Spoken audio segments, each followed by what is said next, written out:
back to Winning Isn't Easy. What are the most likely times in an ERISA disability claim that you could expect surveillance? Now, one of the most common denial tools in the disability carrier plan's toolbox is surveillance.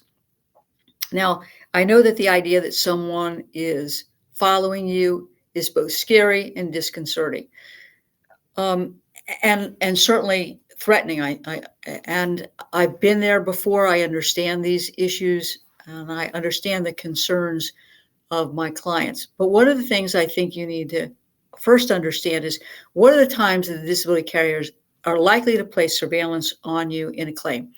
Number one, there's an inconsistency in your reported activities of daily living and what you told the carrier in a phone call. There are inconsistencies in your reports of activity of daily living, what you told your doctor. The nature of activities you post on social media accounts, including gaming sites. Did I have to repeat that? Posting on social media accounts and playing on gaming sites is not a very good idea, because I promise you, they will check. They'll even play the game with you on the gaming site that you're on, and they will be recording it. It's happened to some of my clients. Now, they will also put surveillance on you 3 days before any independent exams. Independent is a misnomer. It's a joke. And you can expect that surveillance to be the day before, the day of, probably in the doctor's office that day, and the day after. And potentially, they're asking you when your doctor's appointments are. You can potentially expect surveillance to be put on you the day of a doctor's appointment. And unfortunately, as I've said, actually have them in the doctor's office trying to surveil you as to how you present and what you do in the doctor's office and how you walk in and out of the doctor's office. If they've got a scheduled call with you or a meeting, most likely they will put surveillance on you. It's not uncommon for surveillance to be done on common holidays like Martin Luther King Day, St. Patrick's Day, Memorial Day, 4th of July, Labor Day, Halloween, and sometime during the Christmas holidays. They always like to try to catch somebody putting up Christmas lights. If you suspect that you have surveillance on you, it's time for you to call an experienced ERISA disability attorney, because you are being set up. Remember, you're only going to have 180 days in which to file an appeal if your claim is denied. And that appeal is a trial of your case. You've got to rebut that surveillance. Now, if you suspect that there is surveillance, what you will normally see is a strange vehicle someplace on your block. Ask your neighbors that like you to keep an eye out for that kind of thing and give you a ring. They may do a tail. In other words, they will do a double tail. They will have a car behind you as they're following you. That car will peel off. The second car will be behind you, and they will do this peel off routine to wherever it is they're following you.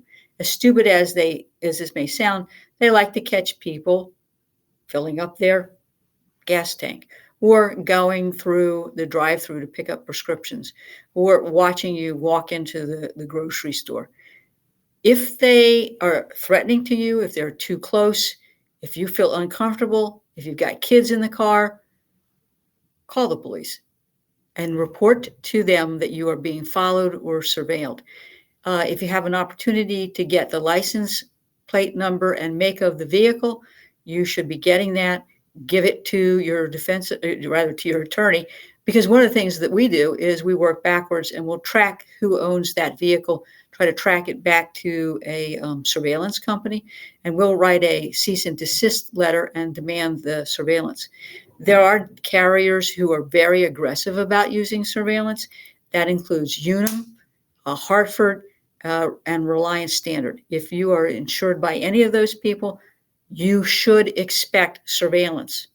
Now, as I said, it can be scary, it can be disconcerting, but you can live your life without fear so long as you are complying with your doctor's restrictions and limitations. If you do something outside of that restrictions and limitations, or something that hasn't been addressed by your doctor, make sure that you go in and say, hey, I've been going to my son's baseball games and sitting on the side for 20, 30 minutes, but I have to leave, or, whatever it is, so that the doctor knows and is not surprised when the disability carrier's liar for hire doctor calls, or some tape of you is dumped on your doctor's desk, and the doctor is asked to address or readdress your restrictions and limitations. Got it? Don't go it alone. Let's take a break. Are you a professional with questions about your individual disability policy? You need the Disability Insurance Claim Survival Guide for Professionals. This book gives you a comprehensive understanding of your disability policy, with tips and to-dos regarding your disability application that will assist you in submitting a winning disability application. This is one you won't want to miss. For the next 24 hours, we are giving away free copies of the Disability Insurance Claim Survival Guide for Professionals. Order yours today at disabilityclaimsforprofessionals.com.